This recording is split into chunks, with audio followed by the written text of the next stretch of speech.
of International Affairs. My name is Björn Jerdén, and I'm head of the Asia program at the Institute. During its 90th National Congress in October this year, the Communist Party of China adopted a new ideology called Xi Jinping Thought on Socialism with Chinese characteristic for a new era. And today we're going to discuss how this will impact China's foreign relations. Has China now left behind Deng Xiaoping's old line to hide our capabilities and bide our time? Which contribution and challenges does Xi Jinping's new era present to world order? So in short, what does Xi Jinping's new era mean for China's role in the world?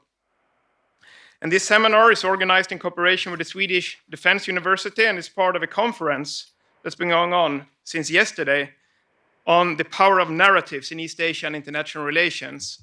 And I acknowledge the generous support from the Marianne and Marcus Wallenberg Foundation, the Japan Foundation, and the Embassy of the Republic of Korea here in Stockholm.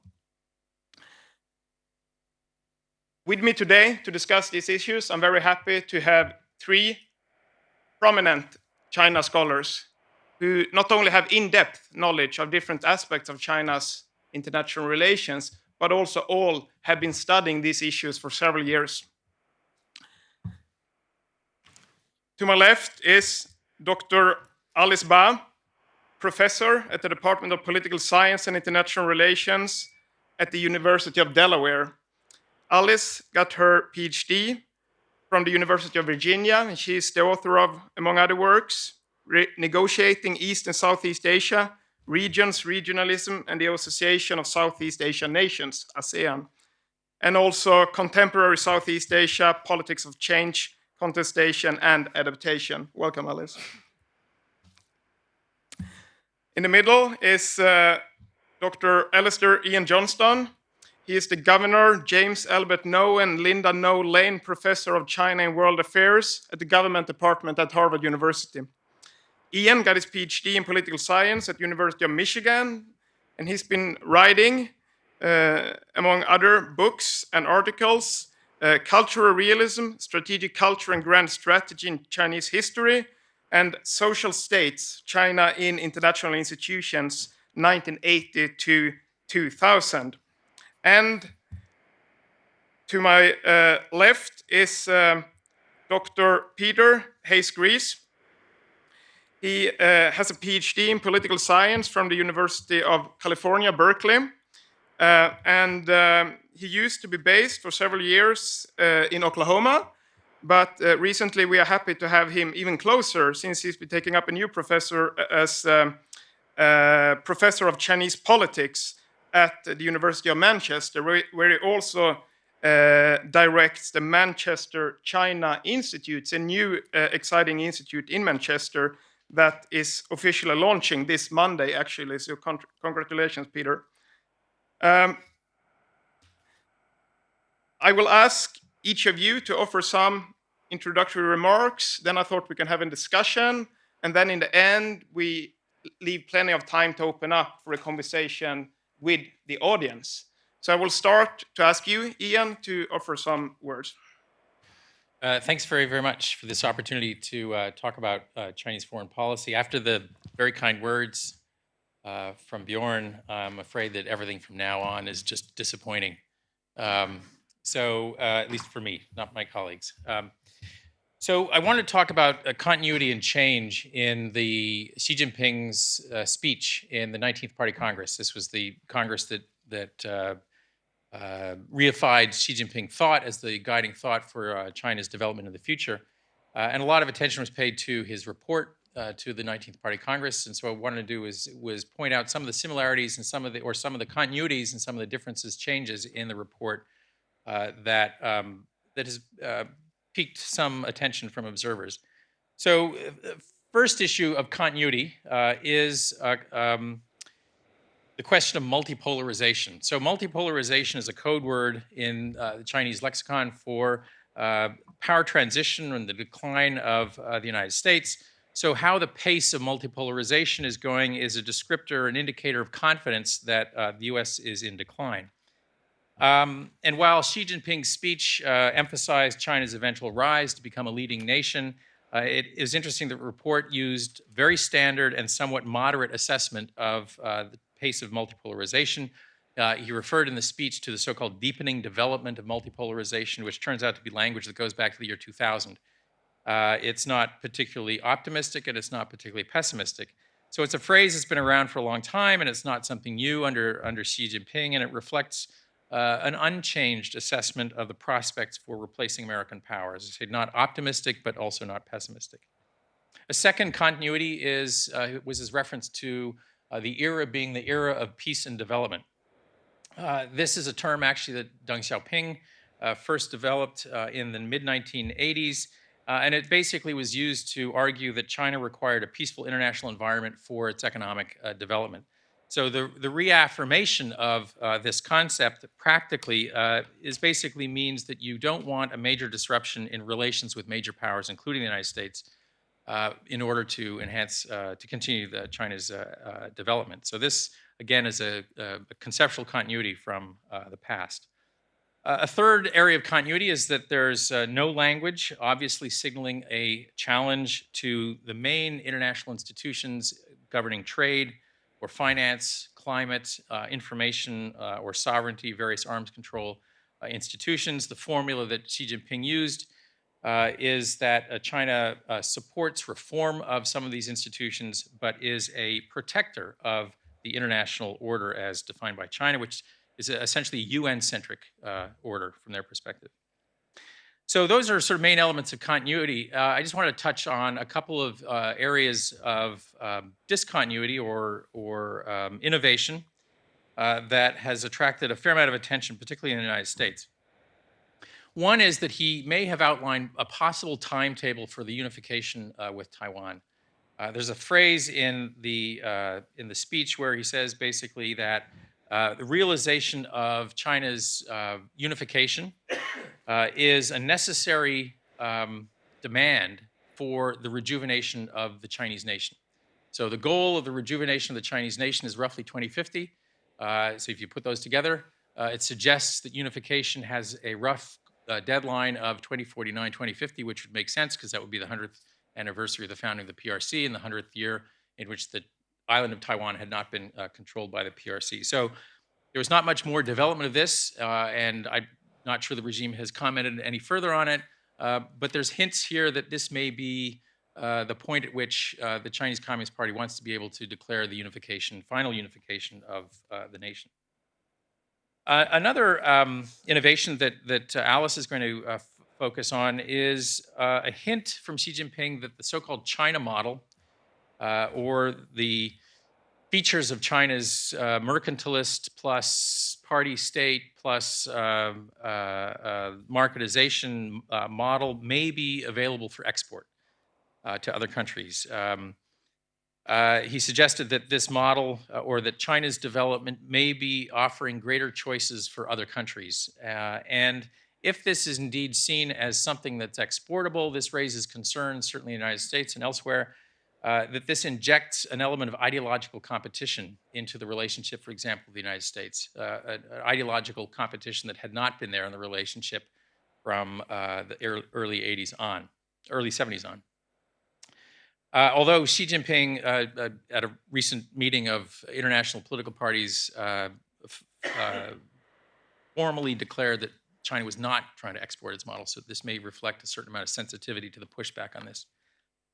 Third area of innovation is that there's an emphasis on China's rejuvenation as being in sight. In other words, 2050, roughly speaking.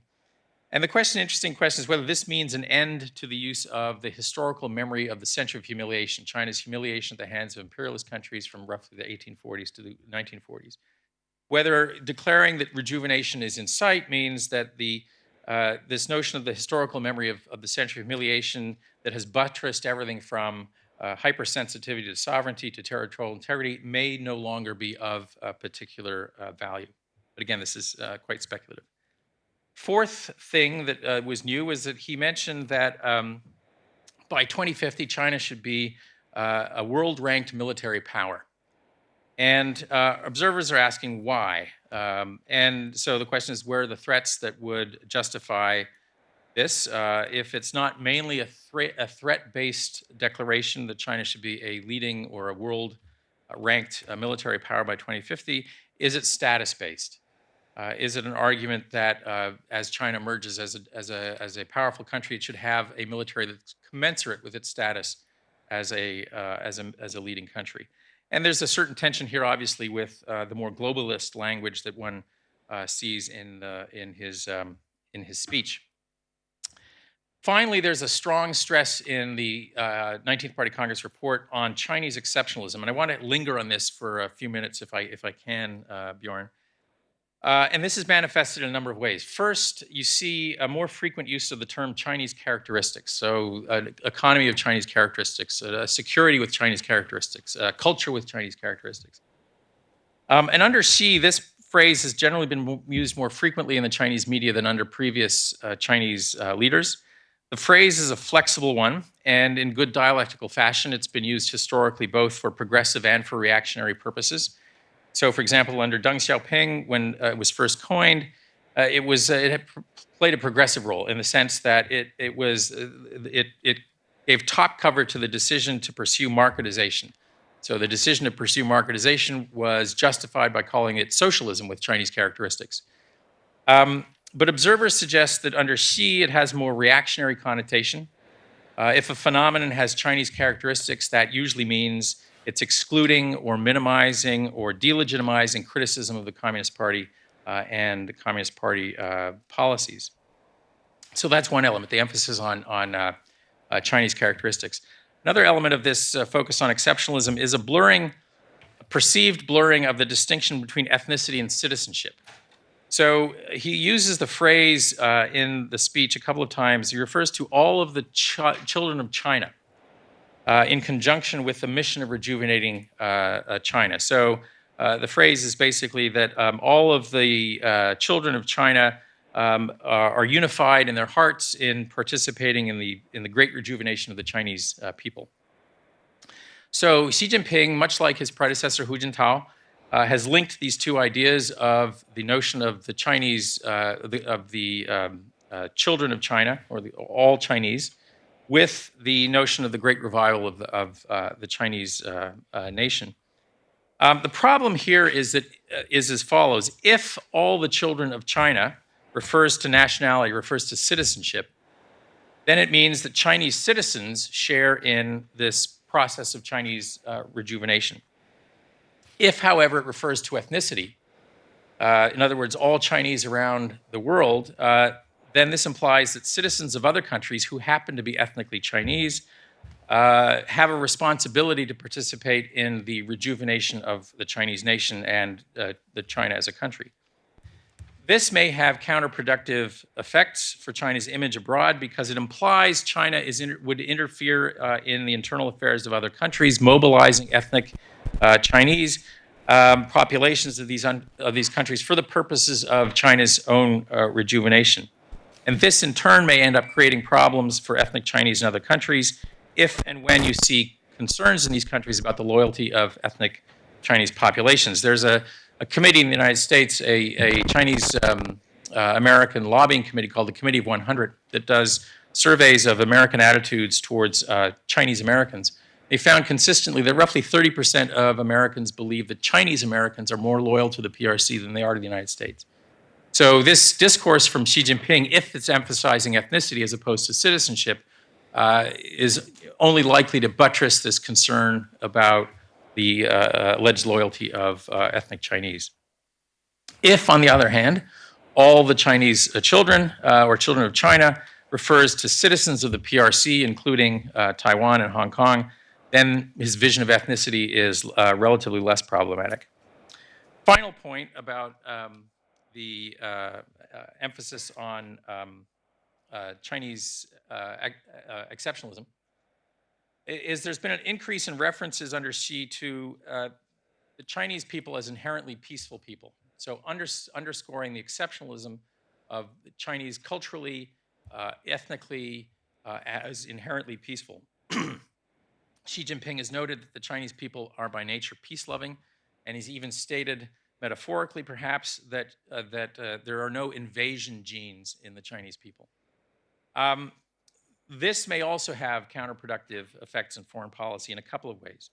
First, emphasizing China's or Chinese people's uniquely peaceful nature may imply that others are not uniquely peaceful, therefore are, in terms of identity traits, inferior, making, in the eyes of others at least, China appearing arrogant or hypocritical. And indeed, surveys from China show that it turns out that respondents in China who believe Chinese people are inherently peaceful actually have more strongly realpolitik preferences. People who believe that the Chinese people are strongly peaceful in China also believe are strong supporters of increasing military spending, are strong opponents of free trade. And this is consistent with certain social psychology theories, for instance, that emphasize how in-group, out-group differentiation tends to lead to more realpolitik preferences. It would appear also that by stressing the Chinese people's alleged exceptional peacefulness may give rise to counter-narratives in other countries about massive increases in Chinese military spending in recent years, increases in domestic political repression. And the more salient these narratives about China's inherent peacefulness and counter-narratives about Chinese government's hypocrisy on this issue, the more hypocritical and more delusional China's claims about inherent peacefulness may appear in the eyes of other countries. And this relates to a final implication, and that is that Chinese leaders' perceptions of Chinese exceptionalism may also reduce their ability to understand the perceptions of other countries. There's evidence that strong beliefs in one's own unique traits, for example, tend to be associated with a strong rejection of the legitimacy of criticisms from others. So, for example, surveys in China consistently show a tendency of people to personalize criticisms of China. If this relationship holds for Chinese leaders as well, then it is likely that their beliefs in Chinese exceptionalism are in fact obstacles to the empathetic understanding of concerns that other countries have about China's rise. In short, the belief and promotion of Chinese exceptionalism can lead or may lead to outcomes, criticisms of China's arrogance, of its hypocrisy, discounting of external criticisms that actually may help intensify rather than reduce security competition with other countries. Thank you. Thank you very much, Iain. I want to directly, before we leave the word to Alice, just follow up on the last thing you discussed about Chinese exceptionalism. Because you also mentioned earlier the idea of a China model that can be exported to the world, that China's successful experience of economic development is something that other countries can learn from. However, if you also talk about specific Chinese characteristics as sort of the basis of the China model, wouldn't there be a contradiction there when trying to sell this model to the rest of the world? So exactly, and so this is why it's a little hard to interpret his comments in the 19th Party as to how much he's thinking that the model is exportable. Because you're absolutely right that prior to the 19th Party speech, a lot of the commentary in China about the China model is that the key element of the China model is that there is no China model. In other words, it depends on the local characteristics of each country, how they should develop economically and politically. So that would lead one to discount the export nature of that statement, given that the contradiction you suggest, and the fact that Xi Jinping felt compelled to explicitly argue that we don't want to export the model last week suggests that they're sensitive to that contradiction. Thank you. Alice? All right, thank you very much for coming, and thank you for having me, Björn. I'm actually going to pick up on a few themes and points that Iain has already made. And I thought I'd actually just start off by talking about the title of this session, which is Xi Jinping's New Era, and what does it mean for China's role in the world. I think we can start with what is referred to as a new era. I think maybe you can Sorry? one step back. One step Yeah. back. Okay. eyesight, you know. So what I thought I'd do is just start with thinking about what it means to be, what this new era is reference to.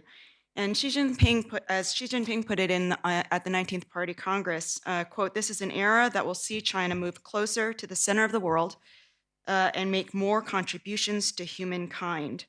As for the subtitle, what does it mean for China's role in the world? I think that there are some signals that we can maybe latch on to that might have some significance, but as I'll also say, maybe not as much significance as sometimes we make it out to be. In the 19th Party Congress, he outlines a two-stage work plan where domestic basically is given quite a bit of priority alongside the international, and arguably more important than the international. But the second stage will see China by the middle of the 21st century become a, quote, global leader in terms of comprehensive national power and international influence, quote, unquote. Let me focus on a few related points to that. I think the emphasis here is that China is now a, quote, strong, will be a, quote, great power. China has, quote, this is again quoting from Xi Jinping's speech, China has, quote, stood up and grown rich, referencing, of course, his predecessors, Mao Zedong and Deng Xiaoping, that China has, quote, stood up and grown, quote, grown rich, and today is, quote, becoming strong.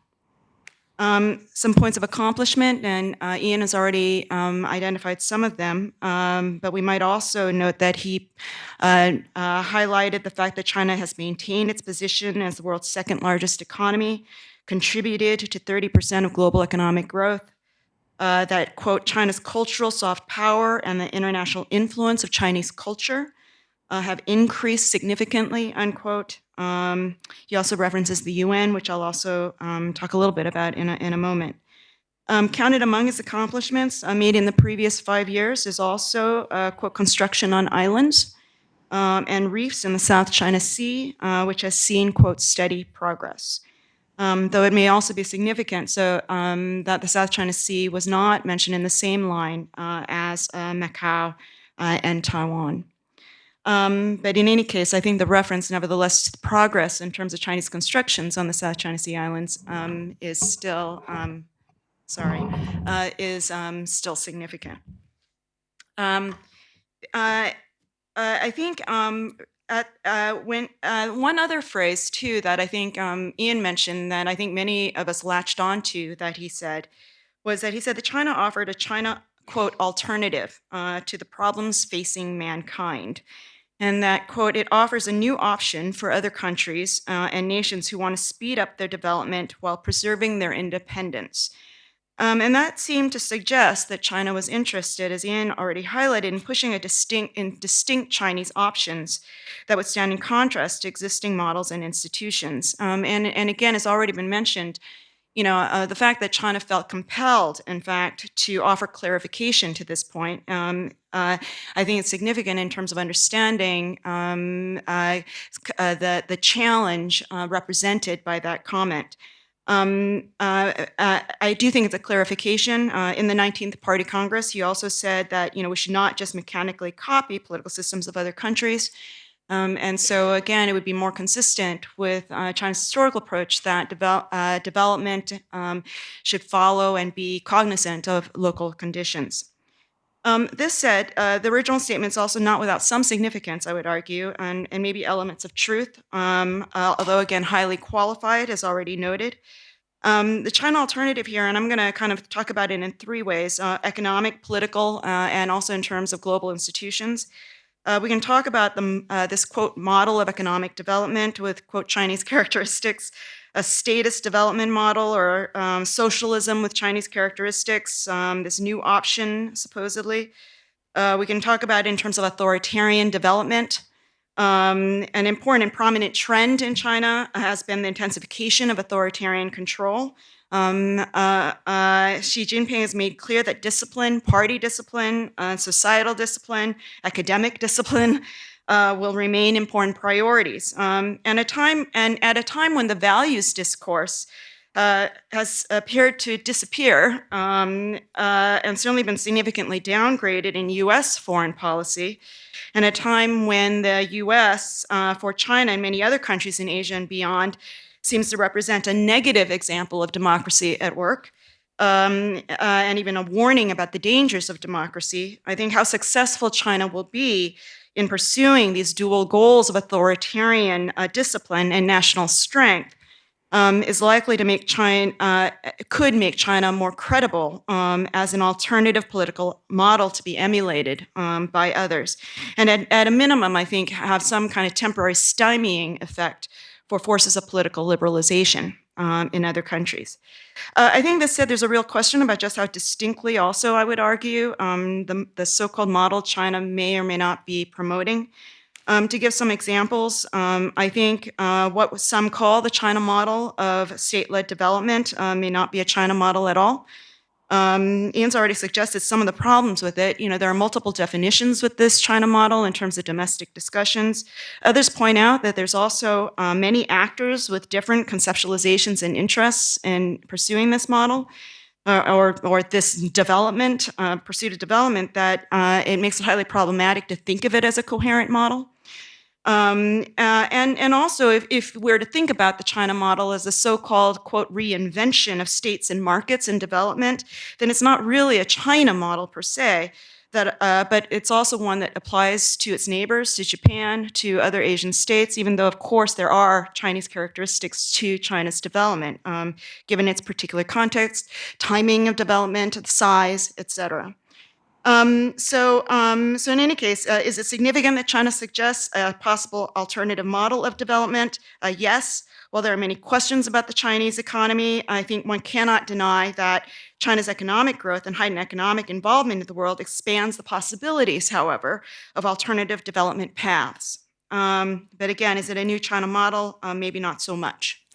Let me just say something about the AIIB as a global institution. I think in the U.S. The Asia Infrastructure. Yes, the Asian Infrastructure Investment Bank, the AIIB. So this is the newest development bank. This is China-led. It is a multilateral bank, and that's important.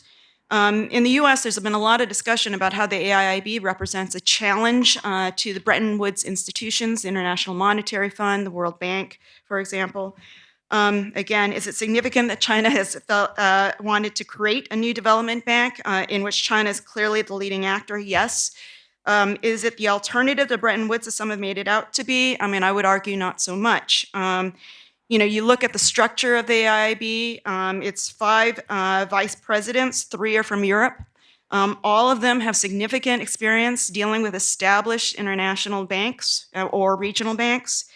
There's been, its first projects are done, 4 of the first 5 projects are done in partnership with other established banks, the World Bank in particular.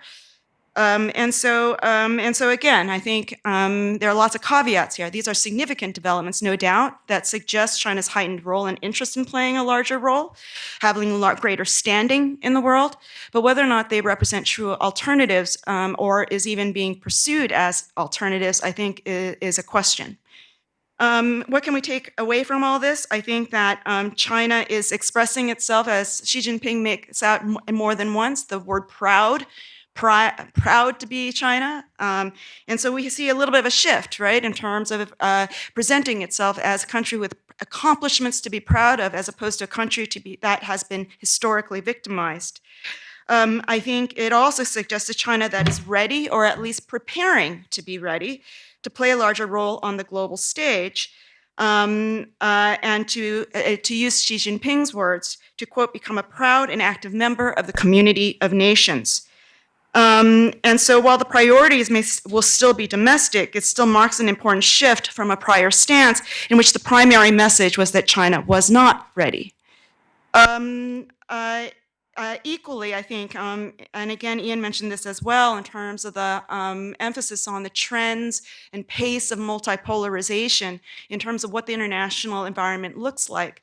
I think, again, as Iain's already highlighted, you know, China is cautious still about the environment. This is not a new dynamic that it's identified, But on the other hand, I think the thrust of some of his remarks also suggests that they think it's safer than it used to be in terms of China playing a larger role. So I think actually, let me leave it at that, and we can maybe pick up on some other points later. Thank you very much, Alice. You've been studying China's relations with Southeast Asia for many years. I would like to connect that to your discussion about the China model and different kinds of China model. Because at the same time that China has become more repressive domestically, we see a similar development in several countries in South Asia. Problems with human rights and democracy in the Philippines, in Thailand, and so on, right? And of course, China had a big presence in Southeast Asia for many, many years, much earlier before they expanded to different regions in the world. So I would like to ask you, this authoritarian development that we see in some countries in Southeast Asia, is that partly a result of a China model, that these countries are looking to China and see a political model or emulate? Or is it rather that by having closer relations to China, they get less dependent on the US and therefore are sort of shielded from criticism of human rights violations and so on? So could you please say something on that? Yeah, sure. So let me say a few things about that. I think number one, I don't think that they're copying the China model. Yeah. I think these developments are distinct to their own politics. But I think, in my remarks, I do think the fact that, I think it's about both the U.S. policy as well as, I think, China. And China does, if China can perform, right, if China can produce the outcomes in terms of political stability plus national strength and stability, then that will, of course, also give credence or will vindicate those that are the authoritarian developments, I think, in some of the countries in Southeast Asia. And again, we're at a time when the United States has been less strong, I think, in saying something about some of these developments. And in fact, I think, relations have improved, between, you look at the Philippines, you look at Thailand, and the Trump administration, because we're less interested in critiquing. I do think it's related, but I don't think that they're following China on this stance. But that doesn't mean that if China can produce successes, that it won't at least give arguments for those that are more on the authoritarian side of the equation. Yeah. Thanks. And I will give the word to you, Peter. But first, I will say something that I forgot to say. If you join the discussion on social media, please feel free to use the hashtag #UIEvent. Peter. Thanks, Björn. I wanted to sort of follow Iain's focus. Iain did the hard work of sort of going through continuities and changes in the 19th Congress vis-a-vis earlier Congresses, looking at what is actually in the text, what is written, and what we can discern about what's staying the same and what's changed. I want to focus instead on one sort of deafening silence in the document, which is the issue of political reform. And to make these comments, I'll really be building on a topic that Alice referred to, which is authoritarian control. And I just want to elaborate on the issue of authoritarian control in three ways: talking about domestic leadership, domestic public opinion and public dynamics, and then finally, briefly, sort of foreign policy implications. So first, to kind of give a broad sweep of leadership history for the PRC, I think we're probably all fairly familiar with the beginnings with Mao Zedong, and you really had a situation of not just Leninist one-party dictatorship, but also extreme centralization of authority in the hands of just one person. And of course, that was something that evolved over time. The Chinese Communist Party during the civil wars during World War II was a collective leadership, but slowly it was centralized in the hands of Mao.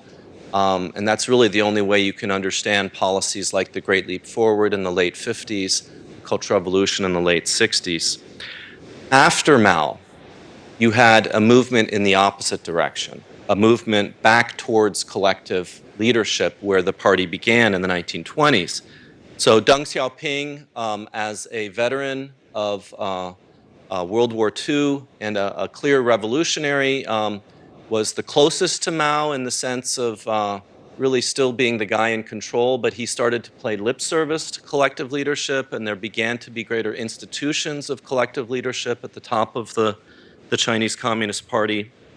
That trend accelerated considerably after the Tiananmen Square massacre and Jiang Zemin taking control of the party. He became very much just one among many, and many of us in our profession were engaged in kind of old school Pekingology and trying to figure out which among the leadership around Jiang Zemin was holding power in which domains.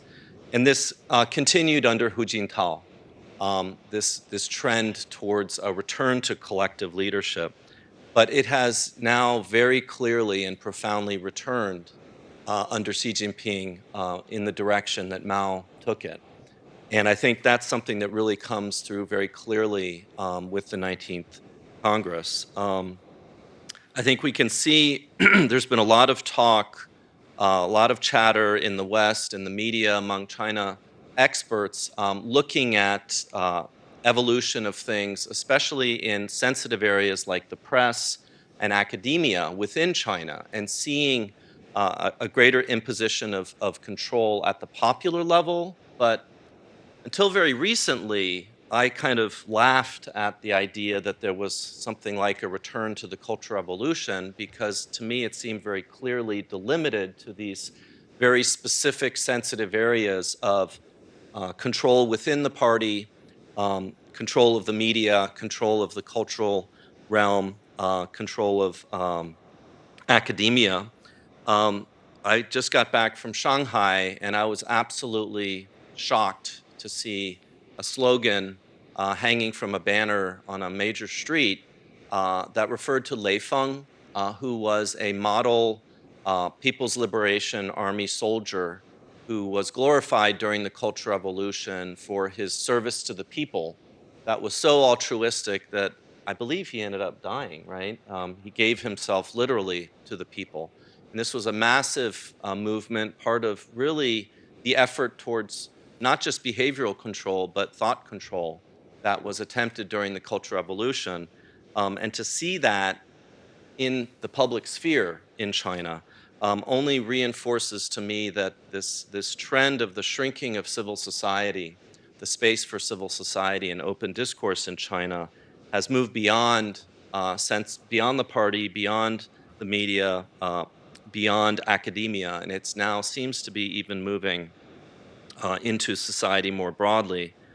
And this is the final point I'll make, it seems to be spreading abroad as well. So what we see is, following the global financial crisis a decade ago, the Chinese Communist Party, I think, has slowly become a victim of its own success in spreading the idea among the Chinese people that the global financial crisis was a game changer, that all of a sudden the relative power between China and the West had shifted fundamentally, that Europe and the United States, the economies were going downhill. China had survived the global financial crisis best, and China was now in a much stronger position. And what you've seen along with that is, I think, a Chinese foreign policy that I think feels itself to be under considerable domestic pressure to take a pretty firm line on traditionally nationalistic issues, such as Taiwan, Japan, and therefore acting in a much more confident manner in terms of foreign policy. And then we also see that in terms of projection of domestic norms of control, such as censorship.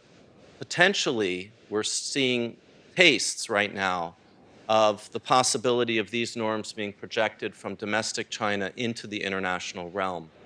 So I sit on the executive committee of the China Quarterly, which is a leading China studies journal based in London. And we had a bit of a scandal when Cambridge University Press did some self-censoring under pressure from their Chinese distributor. They ended up reversing their decision, but unfortunately there is a pattern of this kind of behavior that is worrisome to academics and should be worrisome to more than just academics. So it's something that we need to keep our eyes on, and I think it ties in with the way Iain ended his comments about sort of some of the dilemmas in a situation where a China that sees itself, that teaches its people that China is a uniquely peaceful nation, when other countries that have different values, such as prizing academic freedom, respond to Chinese efforts at things like censorship in a negative way. For example, in Australia, there's now kind of a big incident going on because some Australians have responded pretty strongly to what they feel is Chinese interference domestically. And that then leads, because of the dynamics Iain just pointed out, to this kind of offense. Like, how could you possibly imagine that we peaceful Chinese would have any aggressive intentions? So unfortunately, this is the kind of psychological dynamic that can contribute to conflict because we start to view each other's actions that may be actually motivated defensively as of offensive intent. And that's the kind of scenario that can lead to misperception, misunderstanding, and conflict. Thank you. Thank you very much, Peter. You gave a very good survey of sort of the fluctuation between centralized leadership to one person and collective leadership among a number of persons, basically. And now we're still living, I guess, in a trend toward centralization to one person. What do you think Xi Jinping's chances are here to continue this trend? Will he be able to centralize even more power to him as a person? Or will this lead other actors within the party and society to try to counteract this trend? That's a great question. My reading of the 19th Party Congress is that the trend will continue to greater centralization. And maybe this gives me an opportunity to point out that this will only feed fears within the West. So beyond actual real concerns that we in the West should have about, for example, the extension of Chinese norms of censorship into the West, or possible desires to control overseas Chinese, beyond very specific real concerns, it can also play to, in the West, we share this liberal cherishing of individual freedom that comes out of our Enlightenment tradition. And so we have a sort of natural tendency to fear centralized leadership. I think that's particularly strong in the US, but that's also a common tradition in Europe as well, is that we fear the overconcentration of power in the hands of any one individual. So this trend is, I think, only going to also sort of exacerbate Western fears of the Chinese government. So that's also an area of very serious concern.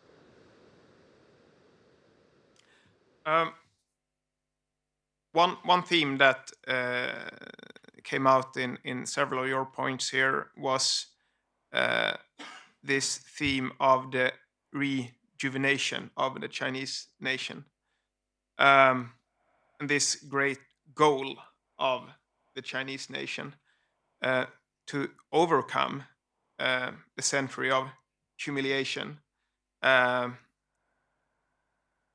that started with the Opium Wars and ended with liberation. But in official Chinese propaganda, of course, even after this century, humiliation has not ended. And the theme that came up during your talks was whether we are sort of seeing an end point of this, when China finally will be rejuvenated. And then maybe we'll see different China, a prouder China, China less concerned with humiliation. At the same time, however, the Communist Party of China has quite effectively used this narrative of humiliation to legitimize its own power. So is it really possible to sort of push the off button, right? Because basically all Chinese living today have been brought up in this narrative that we've been humiliated and we lost our rightful place in the world. So it seems to me that even if the leadership wanted to sort of stop this narrative, it would be difficult to do so. Moreover, could they stop it? Because wouldn't that take away a key part of the party's legitimacy, right? If China has rejuvenated, if we don't have to feel humiliated anymore, but people are still seeing a lot of problems in their life, and the party is ruling the country, right? It might be a potential problem there. So it would be interesting to hear your views about this. Want to go first? I'll just make a very short comment. I mean, and only to say that, I mean, I think it's very clear that it's identified as a long process. So there's still time. So I just to give a story about the Century of Humiliation. I gave a talk back in 2011 at the Academy of Military Sciences in Beijing, which is a think tank that advises the general staff. I gave the talk there. I also gave a talk at it was a different venue. It was the Communist Party school in Beijing. And so I gave a talk on 10 problems facing Chinese foreign policy. And all of these 10 tended to reduce to this problem of the cultivation of the century of humiliation, that it was interfering in the ability to China to brand itself in a particular way. It was interfering in the ability to get a handle on bottom-up nationalism. It was interfering with its ability to negotiate territorial dispute resolutions, et cetera. So I said, I think a lot of these problems could be solved by de-emphasis on the century of humiliation, which would require, as to your question, which would require changing education systems and the propaganda systems, popular culture production, et cetera. And then one of the researchers at the party school put up his hand. He said, how can we get rid of the century of humiliation? It's been so useful. And so, conditions under which you could imagine it being put to its side is if the rejuvenation provided the basis for legitimacy that you were talking about. Yeah. And so the rejuvenation presumably means a high level of material well-being. It means the promotion of so-called socialist values, a kind of an amalgam of a Confucian values with kind of social conservative values. You have to expect to see China having its voice, it's what they call discourse power, enhanced. China would have to have a world-ranked military. This is part of the rejuvenation. And China would have to be reunified with Taiwan. So presumably, if all of those conditions were met, then that might be a sufficient basis for legitimacy of the party, in which case one could put aside the century of humiliation. Yeah, just to kind of build on that, it's unlikely, right? And things like Taiwan, I think, are understood in China as sort of the scab that continuously reminds Chinese of the century of humiliation. And therefore, it really doesn't go away. To sort of echo your answer, I think, to your own question about the role of legitimacy, I think that that's absolutely right. What maybe a lot of people who don't study China don't necessarily understand is that most Chinese don't really buy the idea of communism. I mean, China really is a market economy for the most part today. It's a state. It's best really understood as a one-party dictatorship.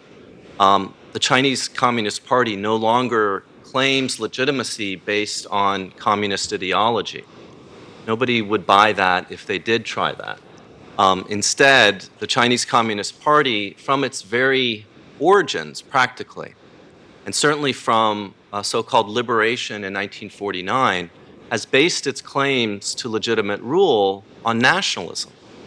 And this is kind of ironic, given that it fought in the Civil War against what we call the Nationalist Party, the Kuomintang.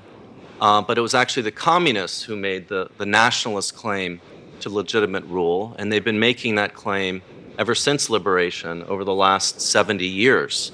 And it's become even more important now that they can't make claims about workers of the world unite because China today is like Manchester was 150 years ago. I mean, it's not a great place to be working in a coal mine or in a factory.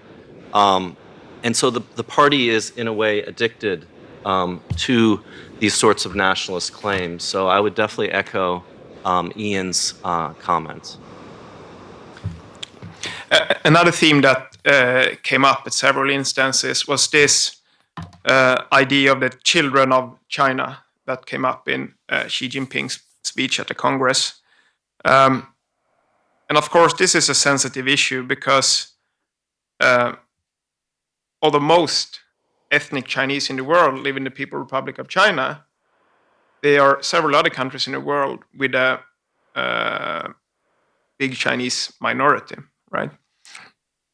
So this, and previously, China has been cautious about addressing these minorities and sort of expecting them to show loyalty toward China, both because it can create problems for China by giving the impression that China is interfering in other countries' business, but also because it can create problems for these minorities.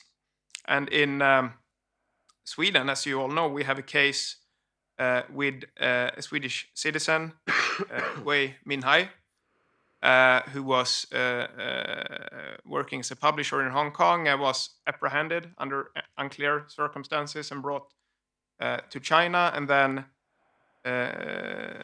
confessed also under unclear circumstances on Chinese TV and renouncing his Swedish citizenship and so on.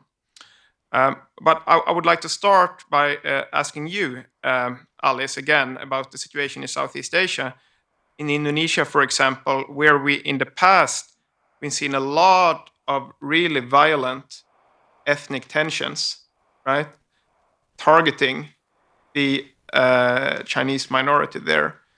So have you seen any signs of sort of a different Chinese attitude toward the Chinese minorities in Southeast Asia? So there's definitely been concern and discussion about it in a number of Southeast Asian countries, I would argue. So I think in Singapore's case, for example, which is it's a mixed population, primarily ethnic Chinese, but also significant population of Malays and South Asians. But in that case, I think that there has been concern that Singapore may have been especially so Singapore and China have had a tenser relationship in the last 2 years, due in part because of some stances that Singapore has been fairly outspoken in terms of, for example, pushing for rule of law in the South China Sea, for example.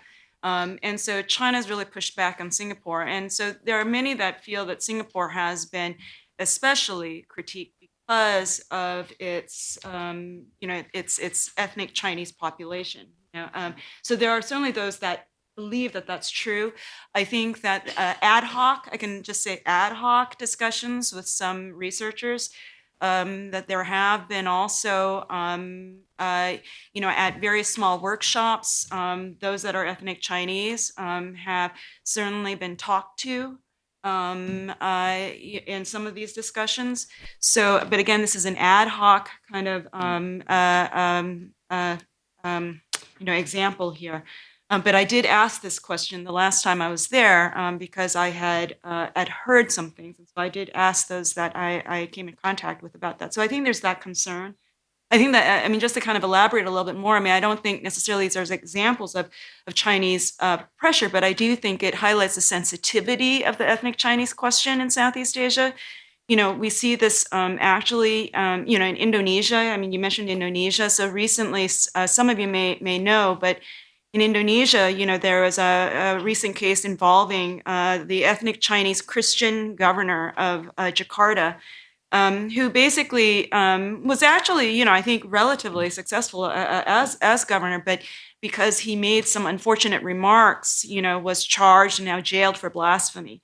And this became, a lot of people out, to mobilized, against this governor who's, as we characterize him as a double minority, right, both Christian and ethnic Chinese. And so many see this as kind of an example of kind of heightened tensions involving the ethnic Chinese population. So I think, the fact that there might be this possibility that China might be more involved or interested in terms of ethnic Chinese populations elsewhere is very concerning, I think, in terms of the domestic politics in more than one Southeast Asian.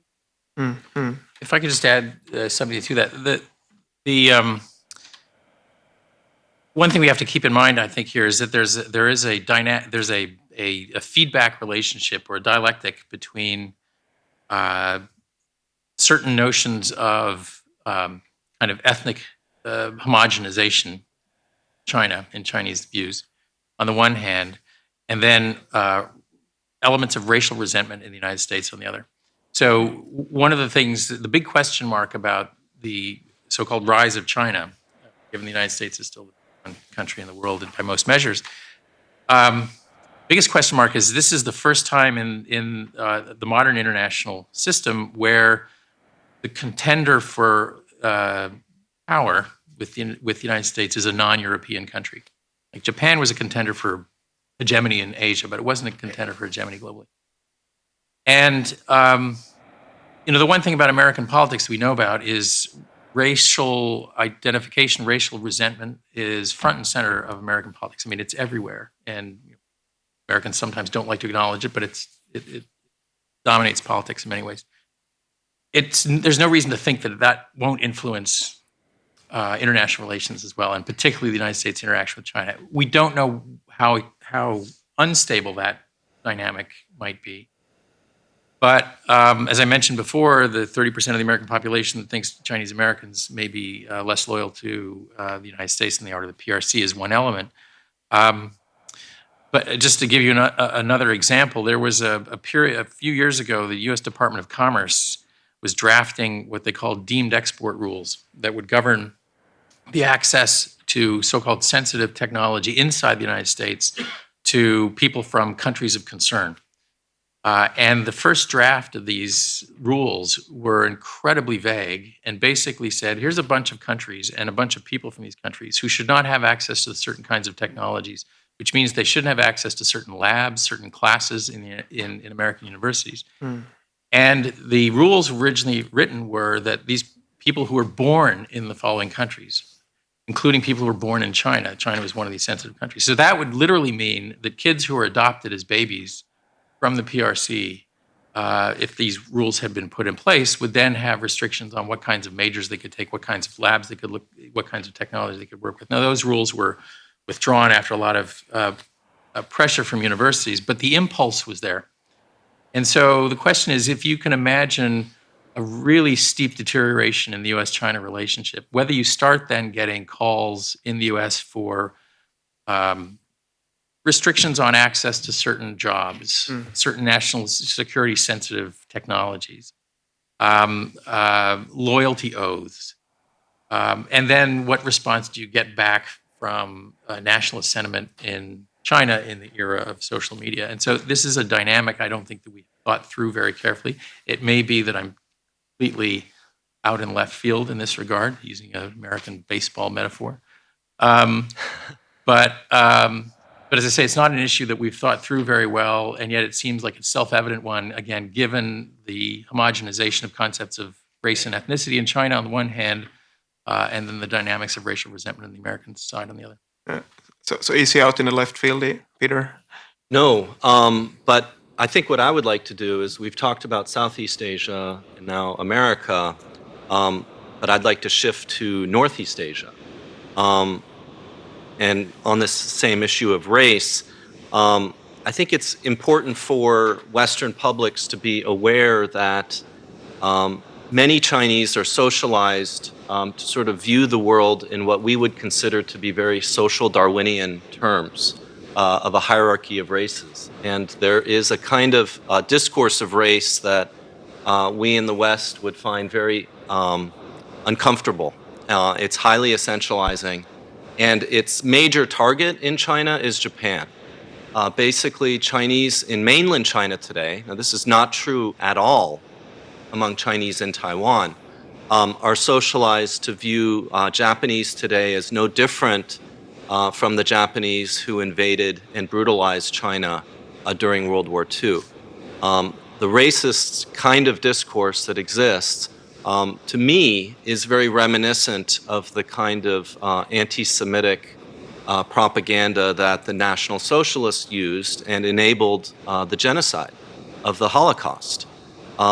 That's the kind of situation of extreme racist socialization into a kind of racist view of China's immediate neighbor in Japan that to me is very worrisome. And in fact, when I think about scenarios leading to a future conflict between the United States and China, or more broadly, China and the West, it really tends to involve third parties like Japan, perhaps Korea, perhaps Taiwan, but the anti-Japanese sentiment is intense, and meanwhile in Japan, there is a nationalist far right that has equally essentialist and racist views towards China that are reminiscent of attitudes prior to the war.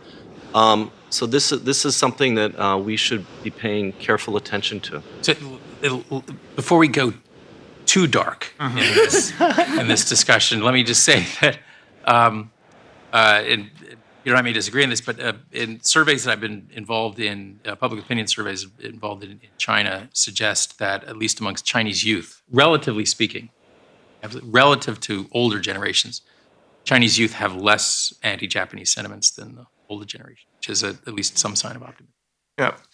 Before we open up to the audience, because you've been writing about nationalism in China, Iain, recently, and Peter, of course, you too. But I was especially thinking, because you hear often that the Chinese are becoming more and more nationalistic, and you've done some research recently that relate to that argument. Could you just say something about that too? Sure. So I've been involved in public opinion polling in China since 1998 with a colleague from Peking University, and we've had probably 11 years now of surveys, mainly limited to Beijing, standard randomly sampled surveys of a population, where we've asked a series of questions related to foreign policy and a series of fairly typical questions that are used in surveys on nationalism. So how proud are you to be Chinese? Would you prefer to be Chinese and a citizen of another country? People should be critical of the government, should not be critical of the government even if it's wrong. And then we asked a bunch of questions asking people, Chinese respondents, to place Chinese people as people, Japanese people as people, American people as people on scales anchored by bipolar opposite adjectives. So peaceful, warlike, civilized, uncivilized, modest, arrogant. And over time, what we found was that there's been some variation across time, but for the most part, these levels have been relatively stable, relatively steady. In some instances, some of these measures, they've declined in the last few years, again, relative to earlier years, not necessarily. That is, they became less nationalistic. Less nationalistic, yeah.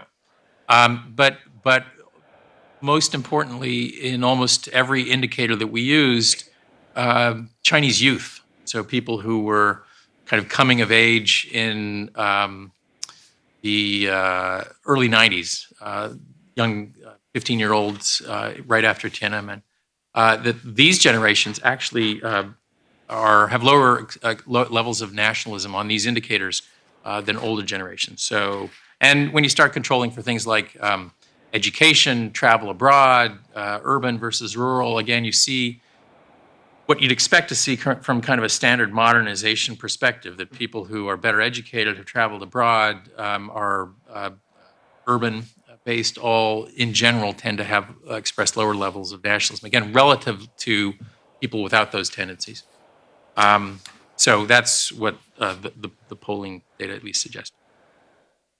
I think I tend to be a worrywart because I really don't want conflict. And I also, I think, analytically distinguish between the way most personality and social psychologists do, between what they call trait and state levels of something like patriotism or nationalism. So the idea there is that, you know, if I survey you 10 times once a week for 10 weeks on, say, how much you love being a Swede, you can get some kind of baseline level of patriotism as being a Swede on an average day in an average context where probably being a Swede is not particularly salient. But imagine I give you that same survey right after I have a Norwegian walk down the hall and flip you the bird. You're probably going to respond with much higher levels of actually nationalism as a Swede, right? And that's what worries me. So when we saw a major incident over the Diaoyu Senkaku Islands a couple of years ago, even the young people were between China and Japan, the island yes. conflict. Yeah. Yes, thank you for clarifying that. So they're called Diaoyu Islands in Chinese, Senkaku Islands in Japanese, and there was a flare-up of the issue when the Japanese government decided to purchase the islands from their private owners in order to prevent a local governor from doing that who was highly nationalistic. Anyway, there were massive protests in cyberspace, on the streets of China, all across the country. And the majority of those cyber nationalists and street protesters were pretty young people. So this is one of those things where, unfortunately, it's almost a glass half empty, glass half full kind of issue. And frankly, I don't know how to resolve it, because I agree with Iain in terms of these kinds of static sort of average levels. But unfortunately, I also, as the worrywart that I am, to me what matters is, you know, when you have those accidents of history, you know, an assassination of a Serbian that all of a sudden leads to this kind of spiral of insecurity and World War I breaks out. Not necessarily something that anyone intends, but these kinds of accidents of history that can raise the salience of nationalism. And if the content of nationalism is a virulently anti-Japanese one that denies Japanese their humanity, and if on the Japanese side there's a substantial number of people on the Japanese right that similarly denies Chinese their common humanity, then you run into a very dangerous situation that I worry the entire world will get pulled into. So there's just two quick responses. Absolutely, these are average effects, and under particular situations, you will find that there's clearly people out there who have more activist tendencies. But it reveals two things that I guess you talked about, half empty, half full, that allows us to be a little bit more than half full in terms of optimism. One is that it means that there is a relatively clearly identifiable pool of more moderate opinions. The question is, how do they get mobilized?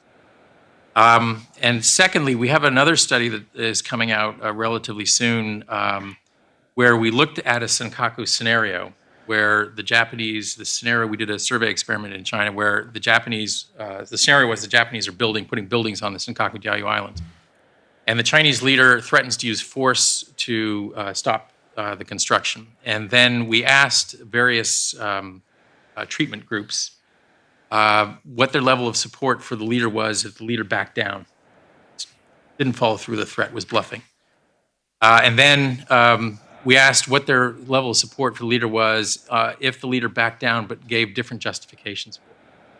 And what we found was that there were several justifications that actually helped diminish the the lack of support, or helped increase the level of support over the baseline condition. One of them was to invoke China's peaceful identity. In other words, if the leader invoked the peaceful identity, you saw an increase in levels of support. One was if the leader said the UN should be brought in as a mediator. So at least, again, from these studies suggest that there might be a pool of moderate opinion that is susceptible to certain kinds of justification that at least help give the leaders a little bit more flexibility on a crisis like that. So I don't understand how we managed to talk for over 1 hour without mentioning North Korea even once, but maybe the audience can help us out. Please raise your hand and I will gather, note you here. When you get the microphone, state your name and please make a short question in order to leave plenty of time for other speakers. So we have first the gentleman up there, the gray, and then here.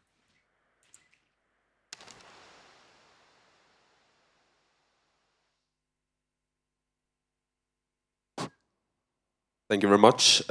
This increased centralization that you spoke of, is this the result of one man's ambition, Xi Jinping's ambitions, or are there some pressing domestic issues such as growing discontent in the rural areas or conflict in Xinjiang that called for these measures? I think we take one more question and then we let the panel respond first. You. Oh, please hold on. You will get the microphone. My name is Hans-Ingvar Roth, professor at Stockholm University. Thank you for your very interesting contributions. I wonder about the content of the resentment concerning the relationship between Japan and China.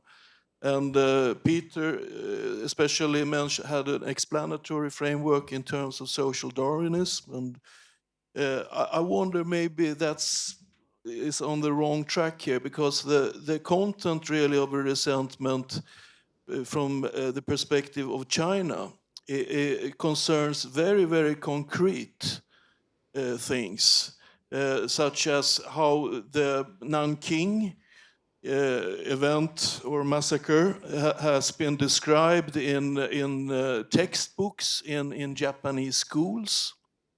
Many Chinese people are very, very angry with that kind of descriptions, that it's not a justified description in these textbooks, and also the lack of a formal apology.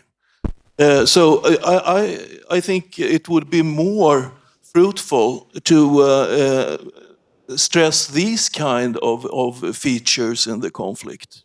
Thank you very much. I'll let the panel respond. I think both questions for Peter. Okay.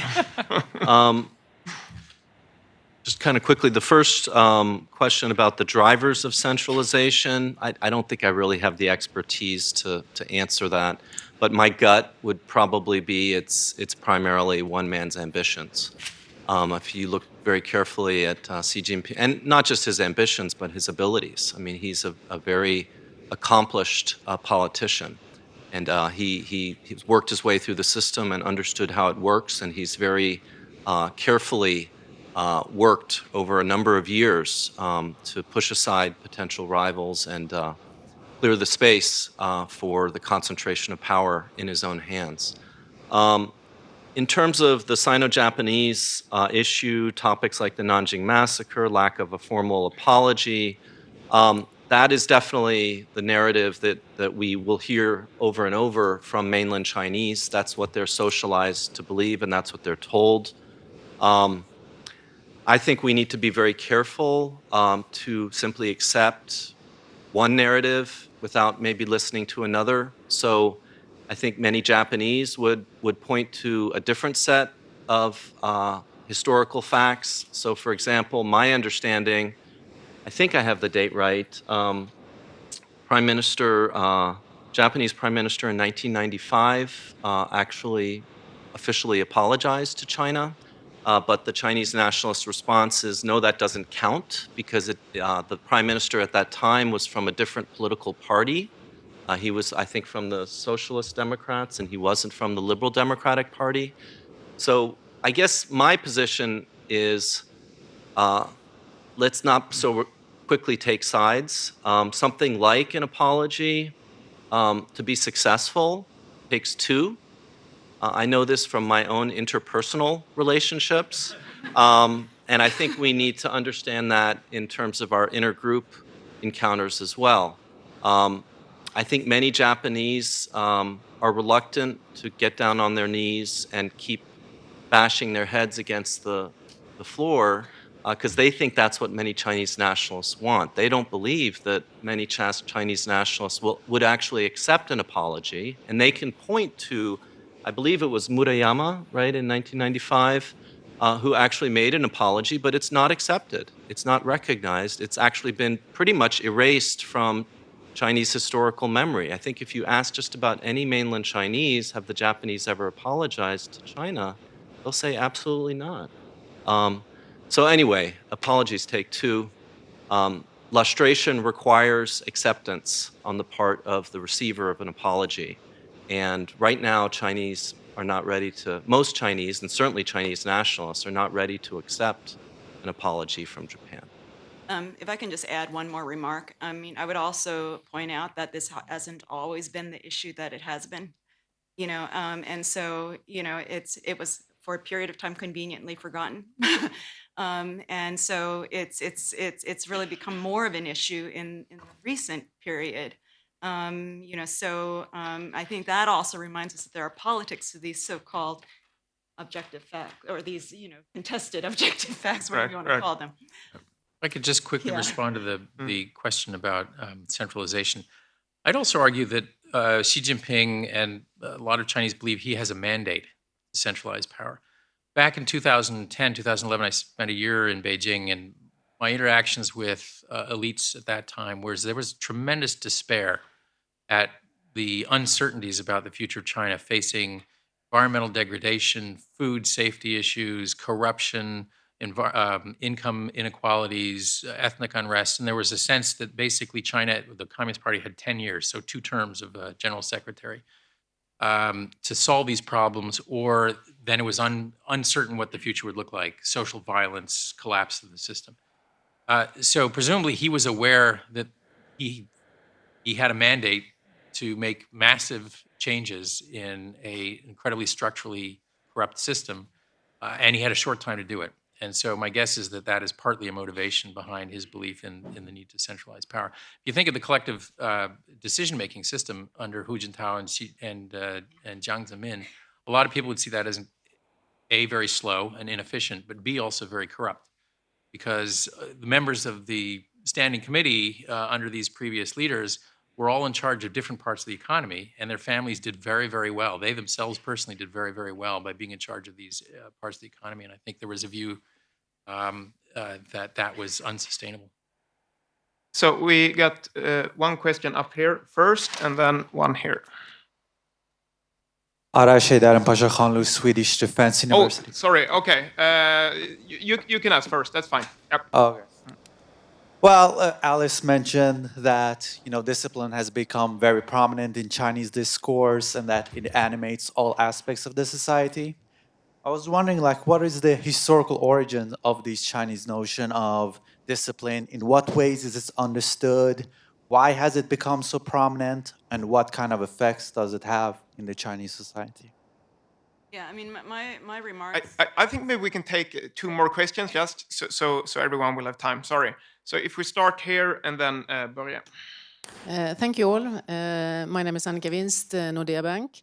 And I will ask you to elaborate a little about China going green. Will they manage to implement that in West China as well? And will they manage to keep that focus if they end up in a downturn? And they are also very dominant on the commodity markets. How will they act in the long run there? Thanks. Thank you. My name is Björn Ljunggren, associate here at the Institute and former Swedish ambassador to China. We have enjoyed for a couple of decades now an East Asian peace, sometimes called the long peace. In spite of all the conflict that we know, North Korea, South China Sea, East China Sea, Taiwan, and so forth, And in the meantime, China has been rising and more stressing now its role. Xi Jinping also said in his speech that China stands tall, stands strong in East Asia. And he said it's time for China to enter center stage in the world and so forth. There are so many examples you have given. Now, you have, Alice, you said some years ago in an article that China still wasn't that much more assertive, that the people in the world, there was an exaggeration of this notion of Chinese assertiveness. But do you think that this rise and so forth continue and China becoming stronger without tension growing further, given also the US role today and Trump and that the lack of trust in what he stands for? Is the peace is the peace more fragile? So I'll let you respond to these three questions collectively. So this is the problem of leaving a paper trail. So just to clarify, when I suggested that a lot of this assertiveness discourse was exaggerated, it was except for the description of China's behavior in the South China Sea and the East China Sea. So I thought that the term does apply, actually, at least the way I defined it. I think East Asia is this great test of the question of whether economic interdependence dampens some of the sources of traditional interstate conflict, territorial disputes, ethnic disputes, power differentials, power transitions. So far, it looks as though economic interests do tend to act as a ballast. I mean, it seems to be pretty important in the recent improvement in South Korean PRC relations, the recent improvement in Japanese PRC relations. And I think from the PRC's perspective, they at least have suggested that the South China Sea and the East China Sea situations are more or less under control. They don't see the potential for large-scale military conflict in those issue areas as long as there's no major interference from external powers. The issue that I believe they continue to believe is the most unstable issue that they face, or the most likely threat of major international military conflict, is still the Taiwan issue. So that's what the military continues primarily to plan for. That's the scenario that they worry most about in terms of relationships with the United States.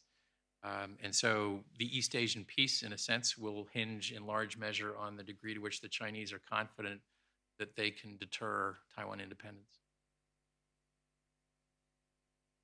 Peter? I can take the green one, even though I'm not an expert on environmental politics, but coming from a broad sort of state-society relations, state legitimation perspective, I think my answer would be that on the one hand, the Chinese government, I mean, the sort of bottom line is the Chinese government, the Chinese Communist Party wants to stay in power. And so it's ultimately, it's more of a political issue than an economic issue. The green issue, in terms of air pollution in particular, is a growing middle class issue. So there's a lot of resentment in the cities of a government that is failing its paternalistic duties of providing a healthy atmosphere for the middle class. So that's a positive that should sustain this kind of green initiative in the political realm beyond the economic incentives. But there's also a flip political side, which is exactly the scenario you laid out, which is, should there be an economic decline, if there really is a kind of zero-sum trade-off between growth and protecting the environment, unfortunately, growth is an issue of employment. And one of the biggest things the Chinese Communist Party fears is massive unemployment that could be destabilizing. And so in that kind of a situation, I think promoting growth would then overcome these fears of environmental degradation leading to middle class resentments, because I think probably the elite fears an unemployed working class more than it fears a disgruntled kind of NIMBY middle class.